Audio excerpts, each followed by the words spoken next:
सीधे चलते हैं भगवंत मान साहब के पास, जिनके नाम की घोषणा आज केजरीवाल साहब ने की है। सर, आपका बहुत बहुत शुक्रिया, आपने वक्त निकाला एनडीटीवी इंडिया से बातचीत करने के लिए।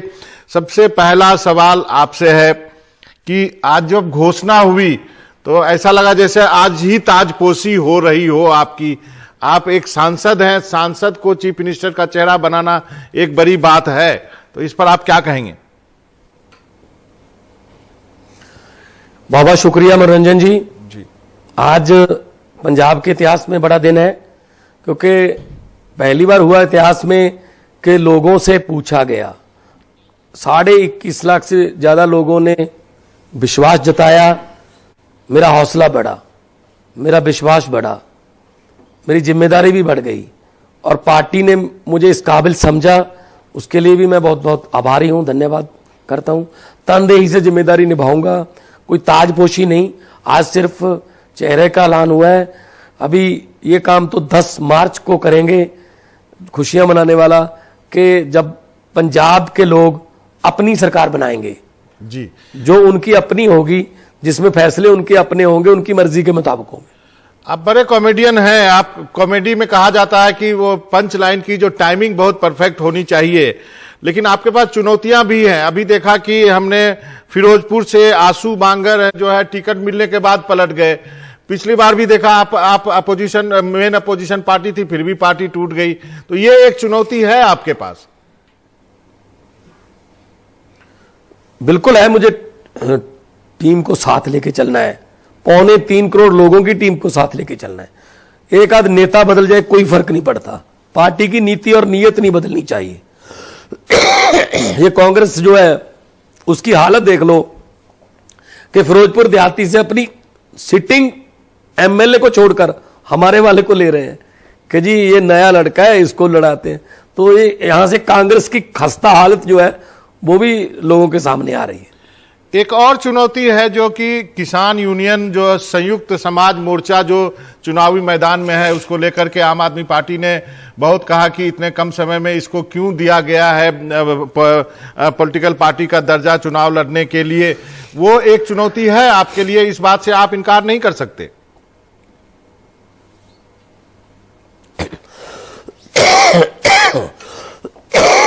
देखिए मनोरंजन जी, पानी पी लीजिए सर।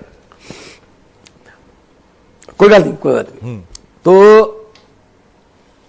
किसान अब इलेक्शन में जाएंगे। पहले वो कह रहे थे कि पॉलिटिकल पार्टियां जो हैं वो हमारे स्टेज पर मत आए। अब वो खुद पॉलिटिकल लड़ाई लड़ रहे हैं।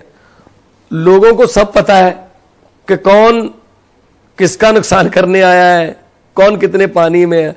लोगों ने ऑलरेडी मन बना रखा है कि आम आदमी पार्टी को वोट देना है। इनको दिल्ली में अच्छी गवर्नमेंट चलाने का एक्सपीरियंस है। अस्पताल, बिजली, पानी, स्कूल, ये पंजाब के भी ठीक हो जाएंगे। तो उनको मैं शुभकामनाएं देता हूं। नई पार्टी बनाई है उन्होंने। और बाकी तो लोकतंत्र में लोग बड़े हैं। लोग जब चाहे आदमी अर्श पर, लोग जब चाहे आदमी फर्श पर। सही कहा आपने। आप कवि भी हैं, आप खेल के प्रेमी भी हैं। मुझे मालूम चला कि आप मैच देखना पसंद करते हैं, आप एनबीए को भी फॉलो करते हैं, आप अपने सहपाठी मित्रों को हवाई यात्रा भी कराते रहे हैं। जब भी आप पंजाब के बाहर जाते थे अपना प्रोग्राम कराने के लिए, अपने दोस्तों को ले जाते थे। ये सब बात सही है या नहीं है? और आपको कहा जाता है मोबाइल नंबर बहुत याद रहता है। बिल्कुल सही में भी इतना आपने मेरे बारे में रिसर्च कर रखा है। तो मुझे मेरे दोस्त गूगल मान कहते हैं। मैं बहुत, मेरे फोन नंबर मेरे याद हैं और इससे मेमोरी थोड़ी अपडेटेड रहती है।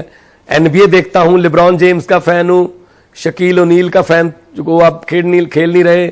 स्टीफन करी फेवरेट प्लेयरों में है। केडी ड्रायंट मेरे फेवरेट प्लेयरों में है। और एलए लेकर्स की टीम जो है वो मेरी फेवरेट है। तो टेनिस का फैन हूं तब से, जब मैं गांव में होता था, जब Gabriela Sabatini, Martina Navratilova, Boris Becker, John McEnroe और स्टीफन एडबर्ग वगैरह खेलते थे। तो हर चीज में सीखता था मैं, धीरे धीरे सीखता गया।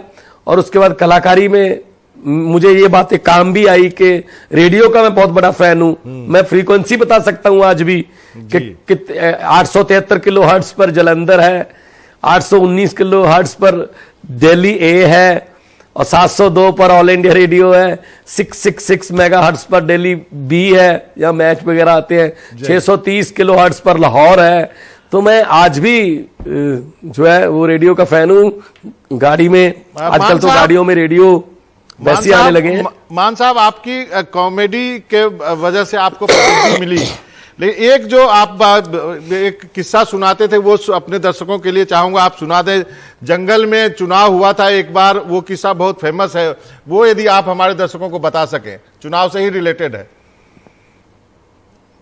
जी, एक बार जब लोकसभा जो है अड़जन हुई अनिश्चितकाल के लिए, तो वहां पे स्पीकर साहब के चैम्बर में वहां बैठते हैं, सारे चाय पीते हैं।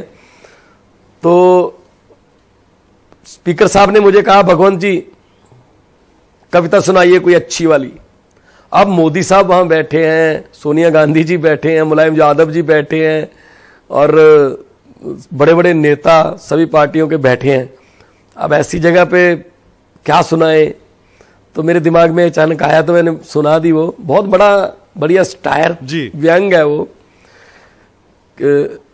इसमें जो कविता है, इसमें कहीं भी इंडिया का नाम नहीं है जी, लेकिन जो सुनता है वो इंडिया से बाहर नहीं जा सकता जी। इरशाद के जानवरों ने फैसला किया डेमोक्रेसी लेके आएंगे जंगल में, लोकतंत्र। शेर अपने आप राजा बन जाता है, इलेक्शन में खड़ा हो जाए, जीत जाए तो राजा बन जाएगा, सबको हक है।